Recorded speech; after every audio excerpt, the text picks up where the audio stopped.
Most people think The Lord of the Rings is just fantasy, elves, hobbits, and a ring of power.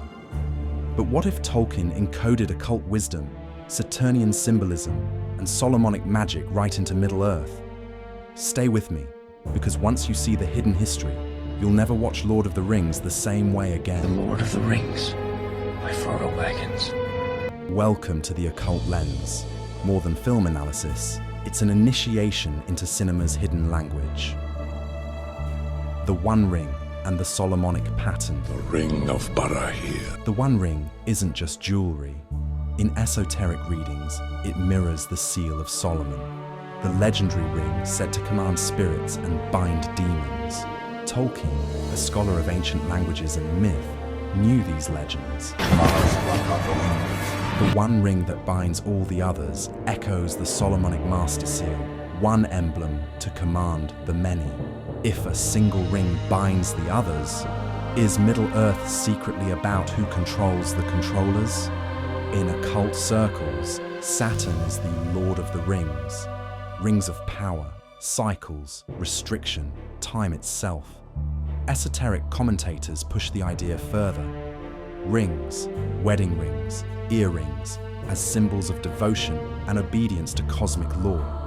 The one ring dominating the 9 and the 7 to the dwarf lords. That's the Saturnian archetype. The planet whose gravity rules its moves.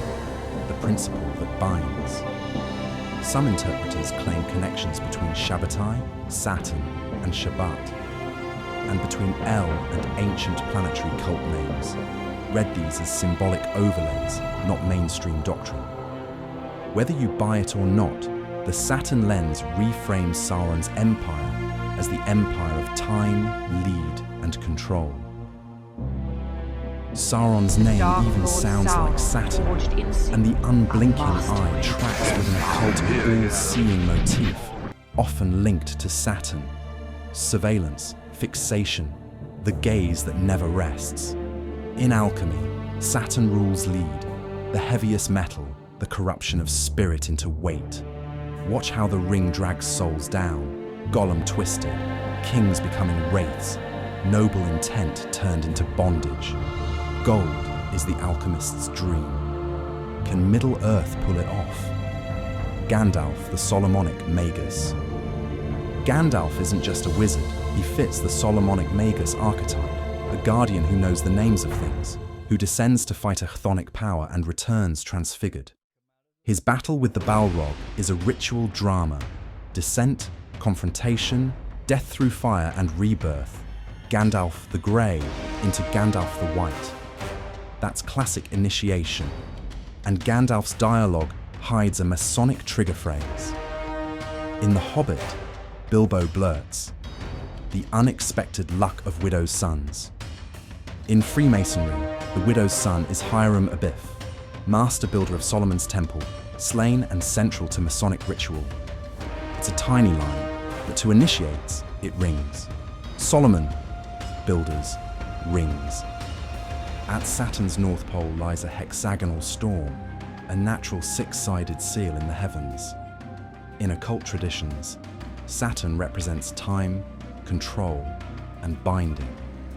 That geometry is the seal of Solomon, a hexagram used to summon and bind spirits. The ring in Tolkien's story does the same. It puts a hex on anyone who carries it, binding them to its will. At Saturn's South Pole, a swirling vortex resembles an eye, and here it becomes the Eye of Sauron, an inverted, all-seeing eye, not divine illumination, but total surveillance. This is the Hermetic maxim in action. As above, so below. The hex above, the eye below. Saturn's cosmic symbols manifest on Middle-earth, and its darkest beings echo directly from the Lemegeton, the lesser key of Solomon, the medieval grimoire cataloguing spirits and demons. The Nazgul are wraiths bound to the ring, just as kings in Solomon's text are bound by pacts with demons. They are enslaved, neither living nor dead, existing only to serve the talisman.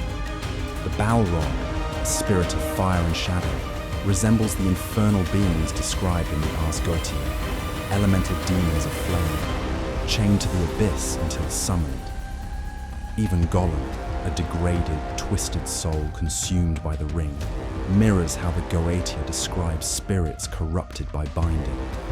Once human, now enslaved by their pact with the seal, projected from the same archetypal current as Solomon's grimoires. Now let's turn back to Solomon himself. The great king, famed for wisdom, built the temple of God with sacred geometry. But by the end of his life, Solomon fell, led astray by pride, power, and forbidden rites. The very ring that bound demons was said to have corrupted him. Tolkien may not have intended it. The symbols are undeniable. Thing for ships, right? But The Lord of the Rings is more than a fantasy epic. It's a ritual drama of Solomon's seal, Saturn's eye, the binding of demons, and the eternal quest to rebuild the lost temple. Well, it's almost like If you want more deep that's something dives else I into the could do hidden when I was codes younger, and but occult symbolism behind different things Hollywood happened films, when I was a kid and I subscribe, forgot. But because this is just the beginning.